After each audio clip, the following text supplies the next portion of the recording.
مساء الفل على الناس الفل واهلا بيكم في قناتكم المفضله سيلفر مانجا. زي العاده بحب دايما اشكركم على الكلام الجميل اللي بتبعتوه، ودول الاساطير اللي جاوبوا على كلمه سر الحلقه اللي فاتت. تاني حاجه ما تنسوش تتفرجوا على احلى قصص المانهوا في قناه مانهوا نينجا. ودلوقتي هسيبكم مع الحلقه التانيه من قصه مستحضر الارواح اندرياس.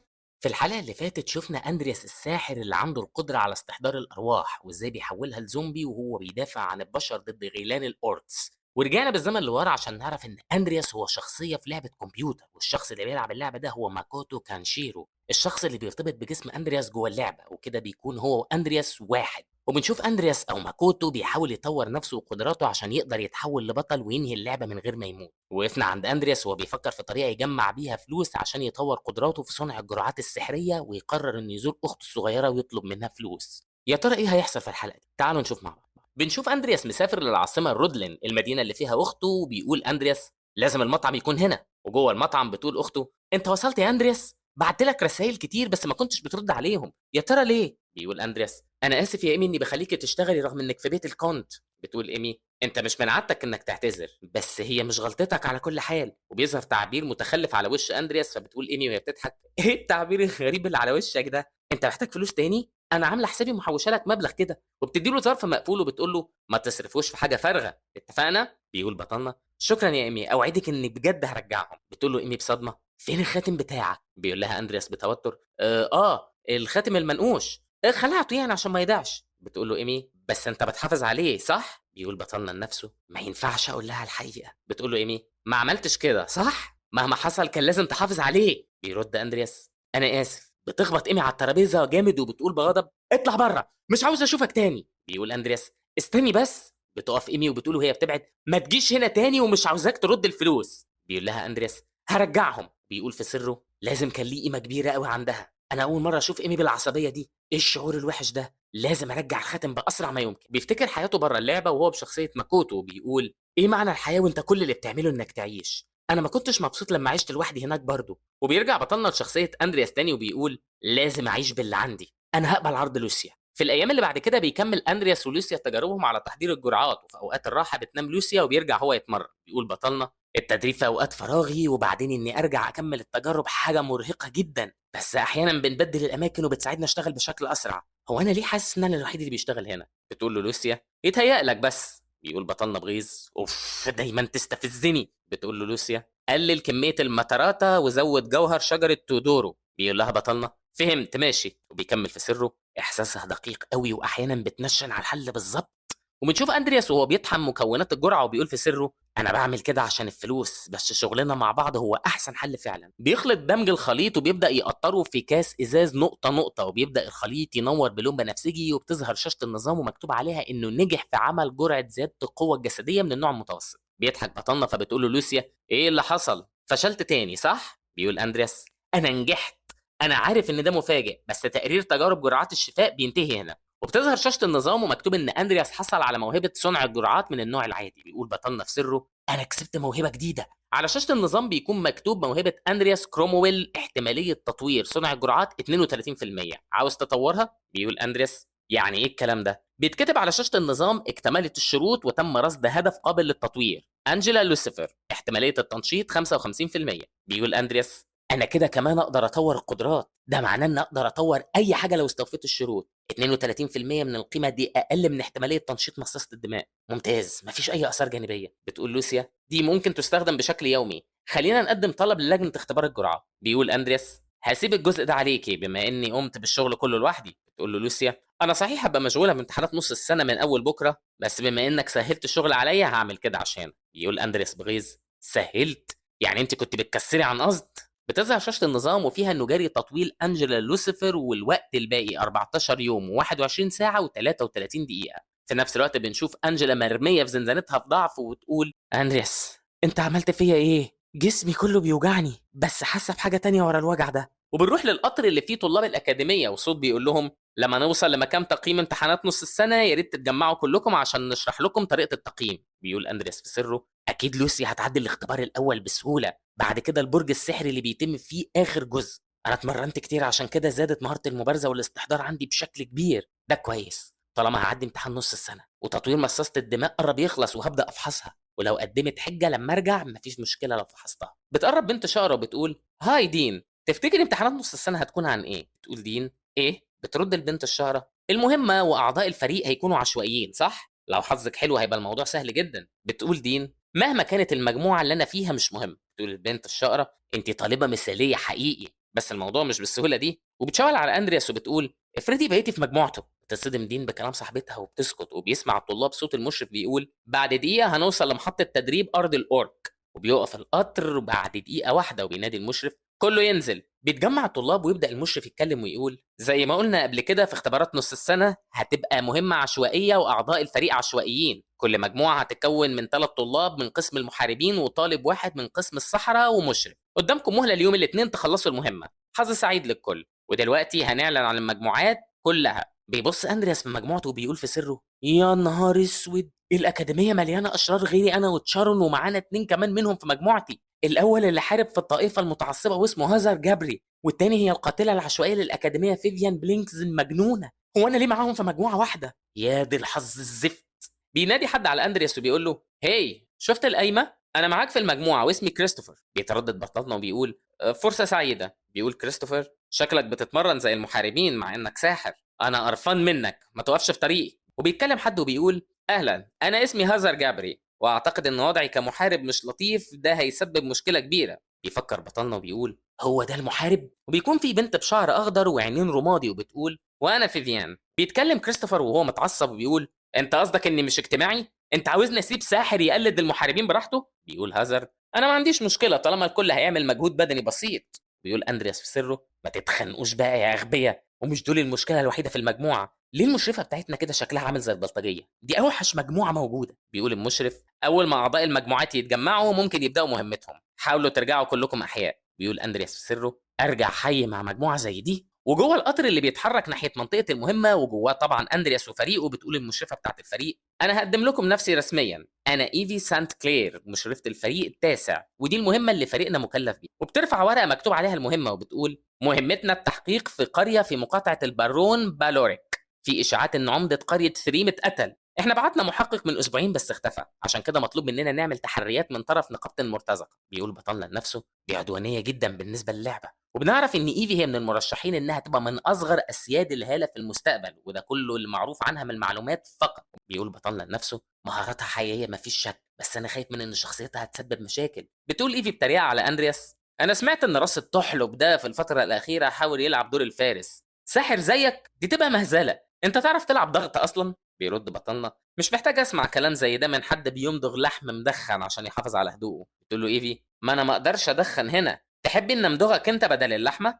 بيوصل الفريق لهدفهم وبيكون قدامهم قلعه كبيره جدا فوق تل، وتحت التل في قريه. بيمشوا على الجسر اللي بيوصل للقلعه، وجوه القلعه بنشوف البارون بالوريك بيقول للفريق: انتوا سافرتم مسافه طويله، اهلا بيكم. من العار ان حادثه زي دي حصلت، بس انا هلخص لكم الموقف. عمده قريه ثريم يبقى ابن اخويا، هو كان بارون بس من غير عيله، ودي كل المعلومات اللي عندي. تقول ايفي: شكرا ليك على المعلومات. بيقرب رئيس الخدم من البارون وبيهمس له: سيدي البارون، السيد الصغير. حاول اندرس انه يسمع اي حاجه تاني، بس صوت الخادم كان واطي جدا. وبيقوم البارون وهو بيقول: اسف، عندي حاجه تانية لازم اهتم بيها، ارجو انكم تسمحوا لي واتمنى ليكم حظ سعيد. بينحدي الخادم وبيقول: ارجو انكم تعذرونا بس السيد الصغير مش كويس. بتقول ايفي: مفيش مشاكل، احنا معانا كل التفاصيل وهنمشي على طول. بيخرج الفريق التاسع من القلعه عشان يقابلوا كريستوفر اللي كان مستنيهم بره القلعه. وبتقول ايفي: كويس قوي انك خدت بالك من المعدات. بيقول كريستوفر: اه طبعا مفيش مشكله. بتقول ايفي: البارون كان هادي جدا بالنسبه لواحد فقد ابن اخوه. انت يا راس الطحلب، هو انت اللي صممت عشان كده نمشي على طول؟ يقول اندرياس: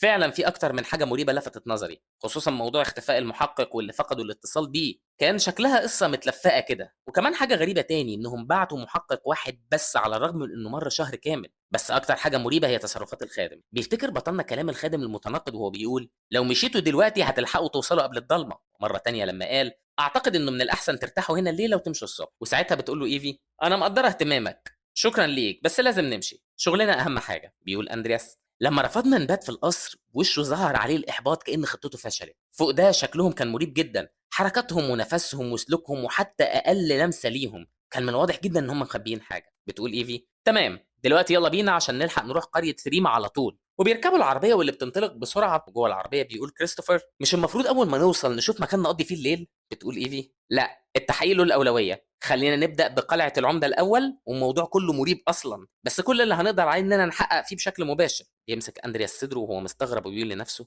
ايه ده؟ المنى بتاعتي بتتغير بشكل مفاجئ وقوتها بتزيد كل ما قربنا من القريه. ومره واحده العربيه زودت سرعتها جدا وبدات تتهز والكل بقى مستغرب، ويصرخ هازر وبيقول: هي يا كابتن! بيقول له كريستوفر: اتحرك! وبيفتح شباك العربيه وبيقول: انت بتعمل ايه؟ بيتصدم كريستوفر من اللي بيشوفه عشان السواق بيضرب الخيل بالكرباج وعلى وشه نظره مجنونه والخيول بتجري باقصى سرعه. بيقول كريستوفر: هازر، في حاجه بتحصل للسواق. بيقول هازر: ليه؟ ايه اللي حصل؟ بتفكر ايفي ايه الحل، وفجاه بتضرب باب العربيه برجلها، بيطير الباب في الهواء، وبتبص ايفي بره وبتقول: زفت، مفيش وقت، كله يستعد، هنخبط في بوابه القريه. بيقول كريستوفر بفزع: احنا كده هنتكسر لما هنخبط في البوابه. وبتخبط العربيه في بوابه القريه فعلا، وبتتكسر العجلات، والعربيه سرعتها بتقل بالتدريج وهي بتدخل القريه وبتتقلب على جنبها. بيطير السواق من فوق العربيه وبيقع على الارض. بس الغريب ان اهل القريه كانوا بيرقصوا في وسط الشارع ورجليهم حافيه، وما كانش حد منهم واعي للعربيه اللي متكسره في الشارع جنبهم، كانهم متنيمين مغناطيسيا. وبيخرج الفريق التاسع من العربيه وبيقفوا فوقها وهم بيراقبوا تصرف الناس الغريب. بيقول كريستوفر اللي بطلنا: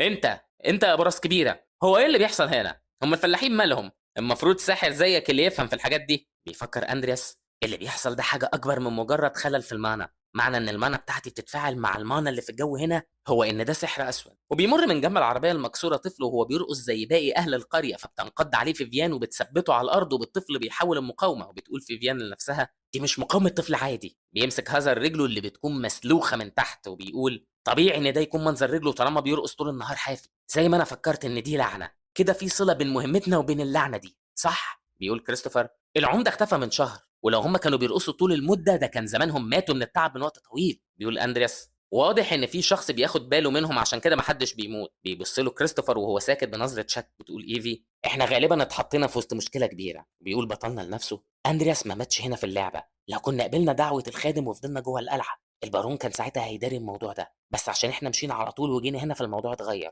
احنا في وسط موقف خطير جدا، المانا حسيتها تقريبا في نفس مستوى تشارون، بس عشان حد يستخدمها على مساحه كبيره ده كده حاجه غريبه قوي. مش ممكن يكون عنده اداه سحريه؟ بيقول كريستوفر: في ايه؟ بيقول بطلنا: احنا معانا ادله قليله جدا، خلونا نبدا بتفتيش بيت العمده الاول. الخطوه الاولى هي تجميع المعلومات. وبيوصل الفريق لبيت العمده وبيلاقوا قدام البوابه الخارجيه 5 جثث لناس مربوطين، والنار والعه فيهم وبتضرب ايفي الباب برجليها وبتكسره. بيدخل الفريق وكل واحد ماسك سلاحه. بيشوف الفريق جثث كتيره مرميه على الارض في الصاله، وبيبص كريستوفر على جثه منهم وبيقول: مش ده لبس فريق التحقيقات الامبراطوري؟ وبيوطي عشان يفحص الجثه وبيقول: واضح ان مر وقت طويل على موتهم. بيقول اندرياس: ممكن نكون مش هنقدر نحل اللغز ده بنفسنا. تقول له ايفي: على اي اساس بقى؟ بيقول بطلنا: بعد كل اللي شفناه انا بعتقد ان اللي حصل ده من تاثير السحر الاسود، واضح ان في شخص بيضخم مشاعر الناس هنا وبيحولها لقوه سحريه. بتقول ايفي: القوه المحركه للسحر الاسود هي المشاعر البشريه فعلا، كده غالبا العمده هو كمان اتقتل. بيقول اندرياس: ده احتمال ممكن لانه حاول انه يقف في وشهم مثلا. بيقول كريستوفر: يبقى الجثث المولعه اللي بره دي كانت جزء من تضحيه خاصه بالسحر الاسود. بيقول اندرياس: ممكن طبعا. بتقول ايمي: احنا هنعرف الحقيقه كلها لما نقبض على المجرمين دول، عشان كده خلونا نفتش كل حته في البيت ده الاول. وبيبدا افراد الفريق يفتشوا البيت حته حته. بعد شويه بيقول هازر: احنا ما لقيناش اي حاجه لغايه دلوقتي ولا حتى جثه العمده. بتقول فيفيان: هازر، تعال بص من الشباك كده. وبيروح الكل يبص وبيشوفوا سكان القريه ماشيين في تجمع كبير. وبيقول بطلنا لنفسه: واضح ان المدبر اخيرا بيتحرك. بيبص كل السكان لفوق بيشوفوا ابطالنا وهم واقفين في الشبابيك. وبيقول اندرياس: دول شافونا، هنعمل ايه دلوقتي؟ دول كانهم كانوا مستنيين اننا ندخل البيت. بيقول هازر بتوتر: مشرفه ايفي، هنعمل ايه؟ بتقول ايفي: خلونا نوقف البحث دلوقتي ونسيب البيت. هازر، روح شوف طريق للهرب بسرعه. بيجري هازر وهو بيقول حاضر. بيوصل هازر للسلم بس بيتفاجئ بالسكان اللي اتحولوا وبقوا زومبي واللي وصلوا فعلا للدور التاني. فبيصرخ: دول وصلوا للدور التاني خلاص. بيصرخ كريستوفر: هازر! وبيجري ناحيته وبيبدا يضرب السكان بسيفه وبيقول له: روح انت احمي الساحر ورا وانا هتعامل مع اللي قدام دول. وفجاه بيحصل انفجار رهيب بيفرتك اجسام الزومبي وبيطير جسم كريستوفر في الهواء، والدم بيطول اندرياس اللي واقف وهو مذهول. وبيقع كريستوفر على الارض وهو بينزف وبيحاول هازر يقومه. وبينزل اندرياس على الارض وهو بيسمع صوت ايفي بصعوبه وهي بتقول: رد عليا، دول لسه بيهاجموا، راس التحلب انت بتعمل ايه؟ وبتشيل بطلنا على ظهرها وهي بتقول: خلينا نخرج من هنا. فيفيان، الشباك. تضرب فيفيان الشباك برجلها بتكسره، وبتنط ايفي وهي شايله اندرياس، ووراها بينط هازر اللي شايل كريستوفر، وبتحصلهم فيفيان. واول ما بيلمسوا الارض بتقول ايفي: اجروا. بيقول أندرياس في سره: أنا جالي فلاش باك من عملية قديمة دلوقتي بالذات من بين كل الأوقات. بيجمع أندرياس المانا في قبضة إيده وبيقول: شحم. بتتملي الأرض بالشحم اللي بيخلي الزومبي يتزحلقوا. بيوجه بطلنا إيد ناحية الزومبي اللي بيجروا وراهم وبيقول: درع الولادة. بعدها النار بتمسك في الشحم وفي أجسام الزومبي اللي بيطاردوهم، وبتقول إيفي: أنت بتعمل إيه؟ أنت فاكر نفسك إنك لوحدك؟ ما تستعملش المانا بتاعتك بتهور. تقدر تحدد لنا مكان الساحر اللي عمل كل ده دلوقتي؟ بيقول بطلنا: أعتقد إني أقدر لو عملت كده حالا دلوقتي. وبيقول في سره: طالما بيستخدم المانا يبقى أقدر أحدد مكانه بسهولة. بيقول أندرياس: تتبع المانا. وبيغمض عينيه وبيركز، وصور شوارع القرية كلها بتنطبع وبتعدي قدام عينيه، وفجأة بيفتح عينه وبيقول: لقيتك. هو موجود في بيت في اتجاه الساعة 9 على بعد 100 متر. بتجري إيفي في الاتجاه ده وهي بتقول: ممتاز يا راس الطحلب. بيحاول هازر وفيفيان يلحقوهم، وبيقول هازر: مشرفة إيفي استنينا. في الدور الأرضي في بيت من البيوت كان في شخص مقنع بيراقب أبطالنا وهم بيقربوا منه. توصل إيفي للبيت وبتضرب الباب برجلها فبتكسره، وبتدخل وبتقول: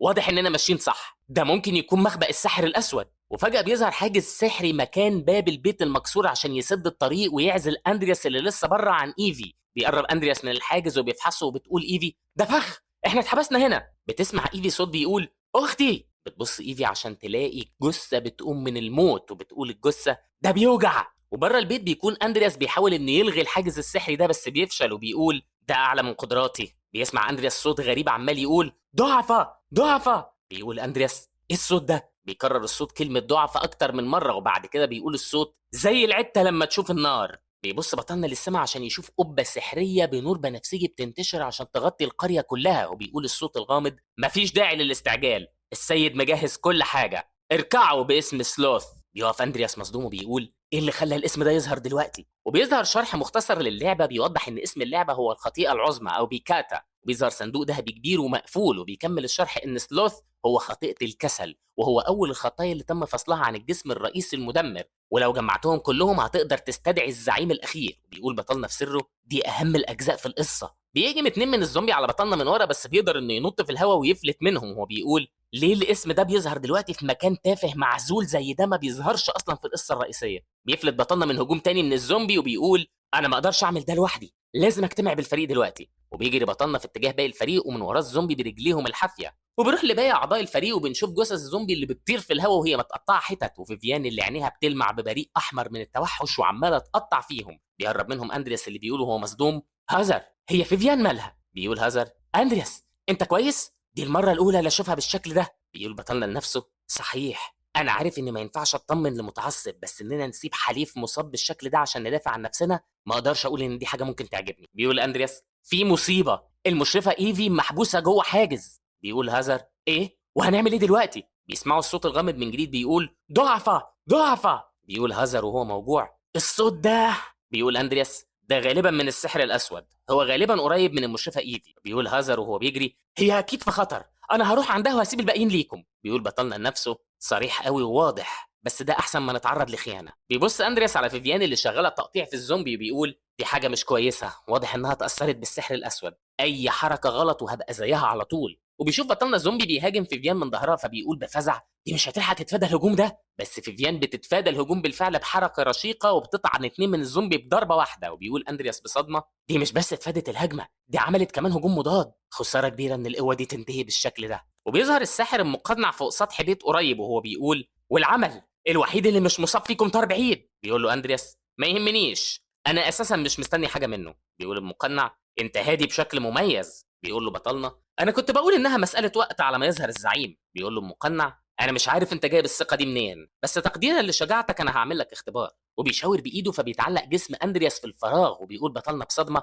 مشكله، ما كنتش واخد بالي. وبيبدا جسم اندرياس يتفكك من بعضه، فبيقول برعب: ايه اللي بيحصل لي؟ بيحس بطلنا انه اتنقل لمكان مختلف، وبيبص لايده اللي بتكون جوه جوانتي عسكري من بتوع الجنود. وبنشوف وش بطلنا اللي بنلاقيه وش ماكوتو وهو مجروح وبينزف. وبيقول ماكوتو: هو انا كنت بحلم؟ بيحصل انفجار كبير قريب منه، بس هو كان واخد ساتر فما حصلوش حاجه. بيقوم بعدها وهو ماسك سلاحه وبيبص حواليه على نور النار، بيشوف ماكوتو شخص دراعه مقطوع بس ملامحه مش باينه. وبيقول الشخص: ماكوتو اهرب. بيقول ماكوتو بصدمه: شوشي. بيقع شوشي على الارض، فبيجري ماكوتو عليه بسرعه وهو بيصرخ باسمه. بيوصل له ماكوتو بس بيلاقيه خلاص بيموت. بيقول اندرياس: مين؟ ابويا؟ بيقول شوشي: اندرياس خد الخاتم ده، طالما معاك الخاتم هتتعرف بانك لورد عيله كرومويل الحقيقي، ما تخليش ابوك حمل عليك بعد النهارده، خليك سعيد مع ايمي. بيفضل اندرياس ساكت لحظات وبعدها بيمد ايده للفراغ، وبنشوف المقنع واقف بيراقب بطلنا وهو محبوس في القصه الوهميه دي. وبيقول المقنع: ايه؟ بتكسر ايد بطلنا حاجز الوهم وبيبدا السجن السحري يتفتت حواليه كانه مرايه مكسوره، وبيظهر جسم اندرياس من تاني. وبيقول المقنع: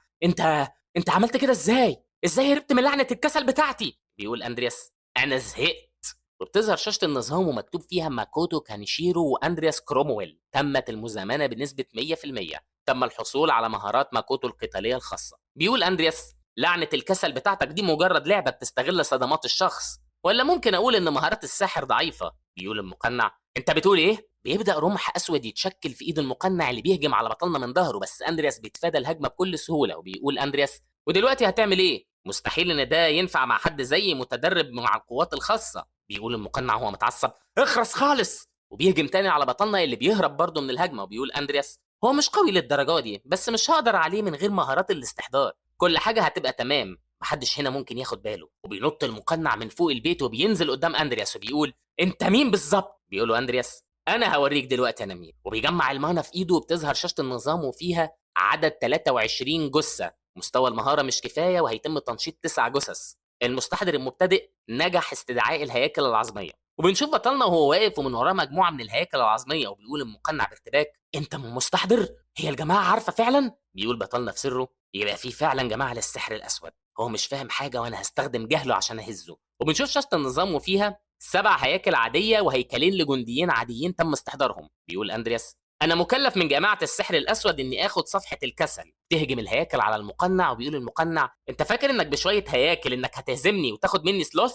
بيضرب المقنع الهياكل برماح سحريه بتكسرهم حتت صغيره. وبيستخدم بطلنا تعويذه درع الارض عشان تتكون صخره كبيره قدامه تحميه من الرماح. وبيقول المقنع: بطل تمثيل. وبيحضر رمح اسود جديد وبيرميه على بطلنا. وبيقول بطلنا: نيكل. وبتبدا بوابه صغيره تتكون وراه. وبيقول المقنع: كل دول شويه مقرمشات، تسالي. وبنشوف نيكل اللي بيخرج من البوابه وهو ماسك سيفه وبيهجم على المقنع وبيكسر الرمح الاسود بتاعه. وبيقول المقنع وهو مصدوم: مش ممكن، ازاي قدر يكسر الرمح الاسود بتاعي؟ الولد ده خطير. بيظهر مكعب ذهبي في ايد المقنع. بعد كده بنشوف ايد عملاقه بتهاجم نيكل اللي بيقدر يصد الهجوم بصعوبه. ويتقسم المكعب لمجموعه صفحات. وبيقول بطلنا بصدمه: دي صفحه سلوث. بيقول المقنع: ما كنتش اعتقد ان اللي زيك ممكن يجبرني ان استخدم قوه سلوث الغاليه. تظهر ايدين عملاقه من الارض بتهاجم نيكل. بيقول المقنع: هتدفع حياتك ثمن الوقوف في وش خططي. وبيزيد حجم الايدين وبتبدا تهاجم نيكل واندرياس في وقت واحد. وبيقول اندرياس لنفسه: بسرعه الهجمات دي انا اقدر اتعامل معاها، واعتقد ان نيكل كمان قادر يتصرف ضدها.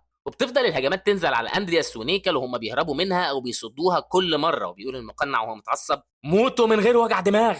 بيقول بطلنا لنفسه: اوف، الهجمات بقت اسرع من الاول، بس انا ملاحظ انه مش قادر يتحكم في قوته، ده معناه انه لسه ما سيطرش كويس على قوه سلوث. بيجري اندرياس ناحيه المقنع وبيقول: انا ههجم من النقطه العاميه واضربه. بيهجم بطلنا ونيكل في نفس الوقت، بس المقنع بيكون عاصفه من التراب بتخلي الرؤيه صعبه جدا. واول ما التراب يختفي بنشوف بطلنا واقف قدام المقنع وماسك دراعه وباين عليه التعب. بيقول المقنع: واضح انك مصمم. بيقول اندرياس: يا حقير، انا كنت خلاص هوصل لك. بيقول المقنع: معلش غلطتي، بس ما تقلقش، انا هبعتك لنفس المكان اللي الهيكل بتاعك فيه دلوقتي. بترجع الصفحات تظهر في ايد المقنع تاني وبيقول: الوداع. وبتبدا الايدين العملاقه بهجوم جديد على بطلنا اللي كان واقف هادي ونظراته كلها ثقه. وفجاه بتتفتح بوابه سحريه من ورا المقنع وبيخرج منها نيكل، واللي بضربه واحده من سيفه بيقسم المقنع نصين. وبيبدا الحاجز السحري اللي حوالين القريه يختفي. ويقول اندرياس: انا فكرت مين ممكن يكون ورا كل ده. وبنشوف المقنع على الارض ميت وقدامه بيقف نيكل وسيفه غرقان دم. وبيكمل بطلنا: بس ان يكتشف ان خادم البارون يبقى ساحر اسود، ده معناه ان البارون نفسه متورط في اللي بيحصل ده كمان. وبنشوف المكعب الذهبي مرمي جنب جثه الخادم وبيوطي بطلنا ويمسكه في ايده. بتظهر شاشه النظام مكتوب فيها: مخطوطه نهايه العالم، الفصل السابع، الكسل المجتهد، استعاده المانا 321%. بيقول اندرياس: والمفروض اعمل ايه بالبتاع ده؟ مش هينفع امشي بيه كده، كمان نيكل موجود. بيدي الصندوق لنيكل وبيقول له: خلي بالك من ده، خلينا نحطه في مخزن الاستدعاء وبعدين نفكر هنعمل بيه ايه. بيبدا جسم نيكل يختفي جوه البوابه هو والصندوق. وبيبص بطلنا الحاجز اسود وبيقول: على الرغم ان الساحر مات، بس ليه الحاجز ده لسه ما اختفاش؟ بيفتكر فيفيان المحبوسه جوه الحاجز الاسود وبيقول: هو مفيش مشكله بالنسبه لي لو ما عرفوش يخرجوا، بس كده لازم افسر ازاي انا الوحيد اللي رجعت وفضلت عايش. وطبعا ما ينفعش اقول اني بستخدم السحر الاسود. بيمد بطلنا ايده وبيفحص الحاجز وبيقول الحاجز ده مختلف عن اللي كنت محبوس جواه. وفجاه بيتشد جسم اندرياس جوه الحاجز بسرعه وبيصرخ ده بيشدني لجوه. وفي اوضه كبيره شبه المكتبه بنشوف بنت صغيره بشعر اخضر وعينين رمادي مرعوبه وهي بتبص للكرسي الفاضي قدامها. بيتنحنح اندرياس اللي واضح انه مش ظاهر للبنت وبيقول هي دي فيفيان بلينكز وهي صغيره؟ بتصرخ فيفيان وبتقول الكرسي بيتكلم؟ ده شبح ولا شيطان؟ بيقول بطلنا انا لا شبح ولا شيطان يا فيفيان، انا جني وجاي انقذك. بيقول اندرياس لنفسه كويس ان انا جيت هنا، بس انا هنا بهبب ايه؟ اصبر انا همثل اني جني. بيكمل بطلنا اول حاجه شفتها لما وصلت هنا واحده ست بتضرب فيفيان بالقلم، وعشان ما كانش حد شايفني فالتحري سهل جدا، وعرفت ان الست دي تبقى مرات الكونت بيلكان الثانيه. وزي ما هو معروف يا شباب عن تاريخ عيله بيلكان ان هم مشهورين بالمبارزين الاقوياء، والكونت كان نفسه في ولد عشان يبقى خليفته، وعشان والده فيفيان ما قدرتش تجيب له الولد بدات الماساه. الام دايما بتعاير بنتها وبتقول لها انه ليه خلفتها كلها بنات، وانه ما كانش المفروض تسيبها تتولد. وبعد ام فيفيان ما سابت البيت ما بقاش فيه اي حد ياخد باله منها، وعشان الوحده وسوء المعامله اللي عاشت بينهم بدات بذره جنون تنبت في عقلها. وكل ما الوقت بيمر كانت بتستسلم للجنون اكتر واكتر، لدرجه انها قتلت كل المدرسين ومساعدينهم في مقابله الصف الخامس بنفسها ومن غير اي مساعده. وبتقول فيفيان استاذ جني. بيقول بطلنا لنفسه انا ما اقدرش انسيك الماضي بس اقدر اساعدك تتغلبي عليه. بتقول فيفيان وهي بتعيط انت فعلا جيت عشان تساعدني؟ بيقول اندرياس بتعيطي ليه يا فيفيان؟ بترد فيفيان من بين دموعها بتقول انا عمري ما حد حاول يساعدني قبل كده. بيقول اندرياس في سره انا حقيقي ما بعرفش اتعامل مع الاطفال. وبيقول لفيفيان انت عندك موهبه مميزه يا فيفيان بس لسه ما حدش خد باله منها. تقول فيفيان باستغراب انا مميزه؟ بيقول اندرياس ايوه انت عندك موهبه ممتازه في المبارزه بالسيف. بتقول فيفيان بس انا عمري ما لمست سيف قبل كده. بيقول لها بطلنا الجني بتاعك يعرف حاجات كتير انت بس تسمعي كلامه. بتقول فيفيان بس انا دايما بتشتم وبتعاير. بيقول اندرياس ما تقلقيش انا هكون جنبك بس عاوزك توعديني انك مش هتحكي لحد عني. بترد فيفيان وبتقول اوعدك. بتمر الايام وفيفيان بتتحمل الشتيمه والاهانات من مرات ابوها وبتبدا تتمرن على السيف وهي عارفه ان اندرياس او الجني بتاعها زي ما هي بتعرفه دايما موجود معاها حتى وهي نايمه. وبعد مرور شهر بتكون فيفيان بتتمشى في جنينه القصر وبتنادي بصوت واطي انت فين يا استاذ جني؟ انا جيت في المكان اللي قلت لي عليه، يا ترى هتعلمني المبارزه النهارده كمان؟ بيكون اندرياس واقف بيراقبها وهي كالعاده مش شايفاه وبيقول اندرياس ما ينفعش تمشي في كل مكان وتتكلمي عني بالشكل ده يا فيفيان، انا قلت لك ما ينفعش اي حد يعرف ان انا موجود. بتضحك فيفيان في احراج وبتقول يعني انت كنت موجود من الاول. بيقول اندرياس يلا نبدا التمرين. بيقول اندرياس لنفسه بعد مده وقضيت هنا شهر كامل مع فيفيان ومع مهارتي القتاليه المميزه حاولت ان افيد فيفيان في تدريباتها على قد ما اقدر واللي قدرت تتكيف معاها بسرعه. البنت دي فعلا معجزه حقيقيه. بيراقب بطلنا فيفيان وهي بتتدرب وبيقول دي مش ممكن تكون تحركات مبتدئه لسه بادئه بتتعلم مبارزه من شهر بس. بيقول بطلنا لفيفيان ده الاداء اللي هيخلي مدرب المبارزه يكون مبسوط منك. تقول فيفيان بس بيقول اندرياس لنفسه في ايه؟ انا كنت فاكر انها واثقه في نفسها. بيسال بطلنا فيفيان مالك يا فيفيان؟ حركاتك كانت ممتازه. بتقول فيفيان مهما كنت كويسه والمدرب اتبسط مني انت مش هتوريني نفسك؟ بيقول اندرياس انا جني وعشان كده ما ينفعش اظهر، مش انا قلت لك قبل كده؟ بتقول فيفيان بحزن يمكن عشان انا بنت وحشه انت مش عاوز تظهر لي. انا كنت فاكره لما اعمل اللي عليا واتعلم هتظهر، بس انا عملت كل اللي اقدر عليه وانت برضه ما ظهرتش ليا. مفيش فايده مهما حاولت وتعبت مش كده؟ من مسافه قريبه بيقرب الكونت وبيقول انت فاجئتيني يا فيفيان. بيقول بطلنا لنفسه كونت بالكان؟ بتقول فيفيان مستغربه بابا؟ بيقول الكونت لما افكر ان عندك موهبه زي دي وريني كده مهاراتك في المبارزه مره كمان. بترد فيفيان بقلق حاضر. وبتبدا فيفيان تطبق اللي اتعلمته مع اندرياس قدام الكونت بالكان واللي بيقول بفرح ده المتوقع من حد من عيله بالكان. بيمشي الكونت وظهره لفيفيان وهو بيقول دي حاجه عظيمه. بتسكت فيفيان للحظات من الصدمه وبعدها بتقول استاذ جني دي اول مره بابا يقول عني كلام كويس، انا ما كانش ممكن احلم بحاجه زي دي، انا فعلا حابه افضل معاك وقت اكتر بس وقت جه عشان اصحى. بيقول اندرياس في سره اخيرا صحيت. بتقول فيفيان اللي بقت شابه بسببك انا خلاص لقيت طريق اللي همشي فيه، اعتقد اني لازم امشي في الطريق ده وما افضلش متعلقه في الماضي. بيقول بطلنا فيفيان بيلكنز. بيمسك ايد فيفيان وبيشبك صباعه معاها وبيقول وعدنا حافظي عليه من فضلك. بتقول فيفيان هعمل كده شكرا ليك يا استاذ جندي انت وريتني حلم جميل قوي. وبنشوف الحاجز بيبدا يتكسر لحتت صغيره وبيقول اندرياس لو دي فيفيان فهتقدر تعملها. وبنشوف بطلنا جنب فيفيان اللي نايمه على الارض وحواليهم بقايا الحاجز السحري واندرياس ماسك ايد فيفيان وبيقول خصوصا لو هتبقى فيفيان من الحلم اللي عشناه سوا. وبكده نكون وصلنا لنهاية حلقتنا النهاردة، وكلمة السر لحلقة النهاردة هي ماكوتو. كان معاكم من وراء المايك عمرو سالم، استنونا مع بعض في الحلقات الجاية بكل جديد. سلام شديد.